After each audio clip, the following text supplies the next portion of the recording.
Hello and welcome to the GameGrin Weekly News Roundup. My name is Dominoid and I am your gondolier on this slow meander through the canals of gaming news. And this week it is an E3 special.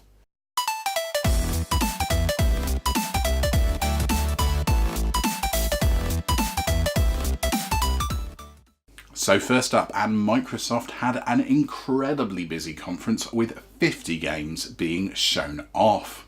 Highlights included Ori and the Will of the Wisps, the lovely looking sequel to Ori and the Blind Forest, which is set for a 2019 release. Dontnod's latest is a kind of spin-off of Life is Strange.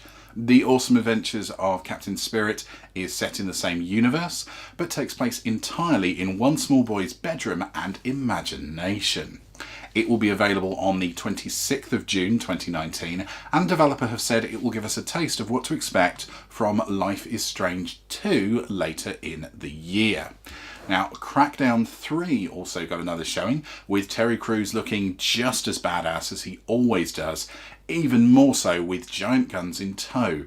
Sadly, it's been delayed again, with the game now slated for a February 2019 release. Also from Microsoft, Black Desert is getting a port to the Xbox One, as well as Nier Automata and Tales of Vesperia. The big news, of course, was details on new entries in both the Halo and Gears of War franchises.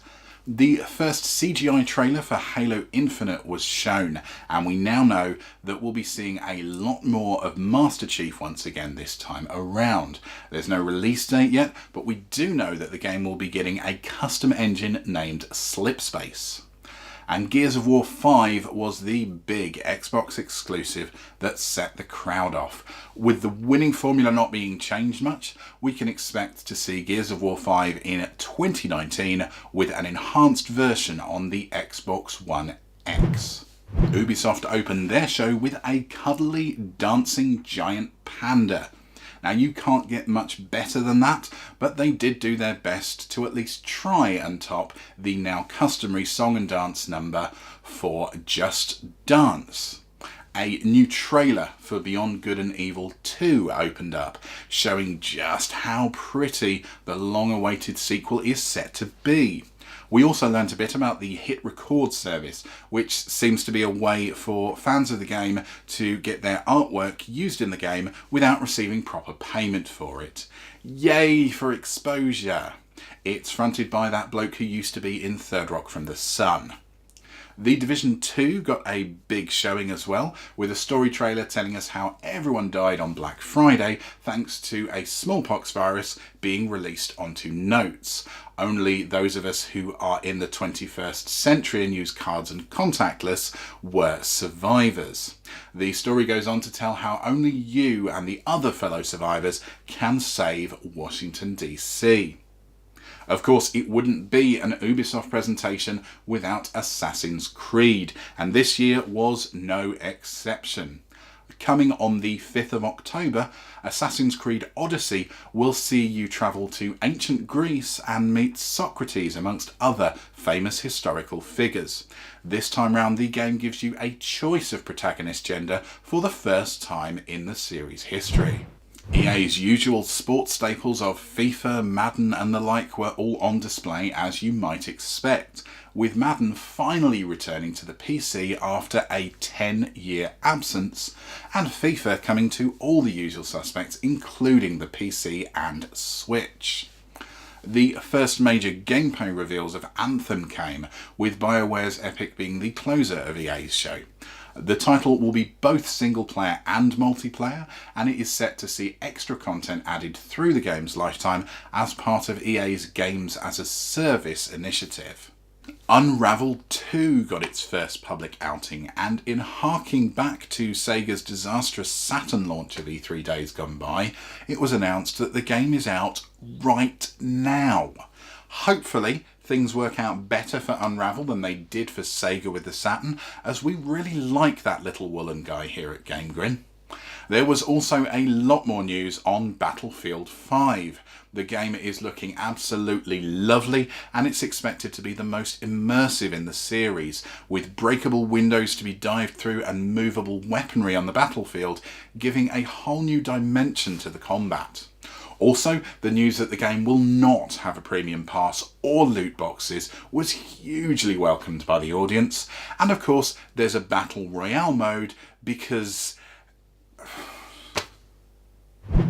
Sony gave us a number of surprises at E3 this year, including a brand new IP in the form of Convert, a game which looks to be a bit similar to Second Sight or Psyops, but with a little bit of Doctor Strange-esque building twisting thrown in for good measure.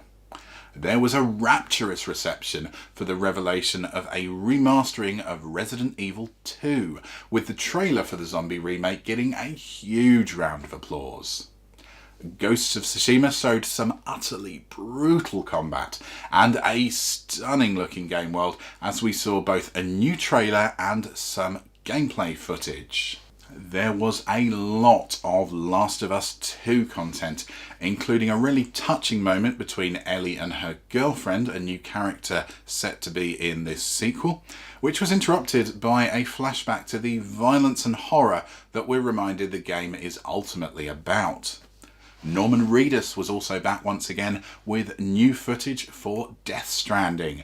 It still looks great, but quite frankly, we're still not sure what it's actually all about. The Sony show closed with Spider-Man getting beaten up, but not before showing us some of his sick moves, with a ton of gameplay footage of the title. We're looking forward to donning that skin-tight spider suit later this year. Bethesda had a few things to show off at E3, including yet another port of Skyrim, this time to Amazon's Alexa device. Now, whilst this was just a largely self-aware joke, you genuinely can get the game on your smart speaker if you really want to right now. More information on Fallout 76 was provided, including the revelation that the Big B haven't bothered writing a proper story this time round, and instead are leaving it down to players by making every single character in the world a real person. The good news, however, is that it is available from the 14th of November. We were also told that another Doom game will be coming soon, called Doom Eternal. We didn't get too much info, but we do know that this time it is set entirely on Earth. This year's QuakeCon will see more info revealed. Andrew WK took to the stage to perform the theme tune to Rage 2 to a fairly confused looking crowd, alongside a new trailer for the game. With a huge amount of explosions, violence and over-the-top gameplay, the game will be coming in the spring of 2019. To close Bethesda's E3 show, Starfield was confirmed to exist. Sadly, no information was given on it, and the same applied to Elder Scrolls 6. Yes, there will be a sequel to Skyrim finally, but details such as content, setting and release date were not yet forthcoming. Nintendo had a somewhat quiet showing at this year's E3, although there was a new Mario Party announced, with the game using the Switch in some interesting ways. We did get more information on Pokemon Let's Go, which seems to be a cross between Generation 1 Pokemon and Pokemon Go, and there is another new accessory to launch in the form of the Pokeball Plus. If you're a fan of Super Smash Bros. Though, then E3 had some brilliant news in it for you. The new game, which is now officially entitled Smash Bros. Ultimate, is coming before the end of 2018, exclusive to the Switch, and it is indeed a whole new game, not just a port of Brawl as some were worried. It will feature the characters found in Brawl, however, but not just them, it will also feature every single character that has ever appeared in one of the games to date. Appearing alongside them will also be the Inklings from Splatoon and Ridley from Metroid. The game is due for release just in time for Christmas on the 7th of December. Square Enix had some big news to reveal in their first E3 presentation in a long while. However, none of it was about the Final Fantasy VII remake, which is rumoured to have been pushed back to 2023. Final Fantasy XIV is getting some new content though in a crossover with Monster Hunter World, so that's something for Final Fantasy fans. The company's second most famous RPG series is seeing a new entry though, with Dragon Quest XI announced alongside a stunning trailer. The game has the subtitle Echoes of an Elusive Age, and as always it will be all of the turn-based action that you would expect.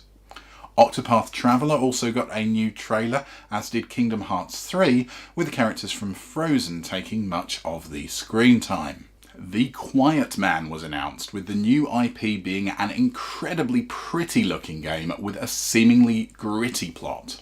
The titular silent protagonist seems to be pretty mean with his fists too, dishing out some fairly brutal justice in the trailer.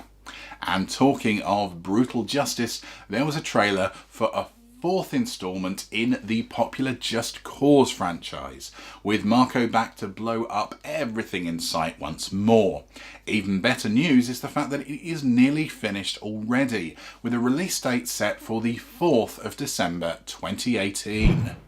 The PC Gaming Show had a slew of delights for people who like their games just a bit more indie, with gameplay footage for Overkill's The Walking Dead, the last series of Telltale's Walking Dead game, and 2 Point Hospital, where you try to stop people becoming dead in hilarious ways, all shown. Star Control Origins also got a new trailer and an announcement of a release date on the 18th of September.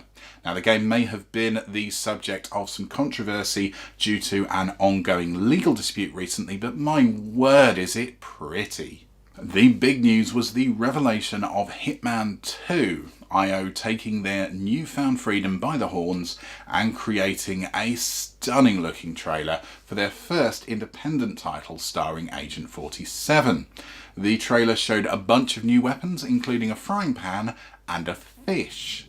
And speaking of fish, my favourite trailer of E3 came during Tripwire's section in the PC Gaming Show, with a reveal trailer for Maneater, one of the first titles to be published by the Killing Floor developer. If you've ever seen Jaws and wished that you could see it instead from the point of view of the shark, then this could just be the game for you. So that is all we have time for this week. We really hope you enjoyed our bumper E3 edition, and as always, we appreciate any likes, follows, comments, subscribes, whatever you wish to bestow on us depending on your platform and preference. We will be back with more news next week when Rocket League's most ginger player, TGK, will be taking the hot seat. And remember, we stream on Twitch most nights at 8 PM. I have been your host, Dominoid. This has been the GameGrin Weekly News Roundup, and I will see you soon.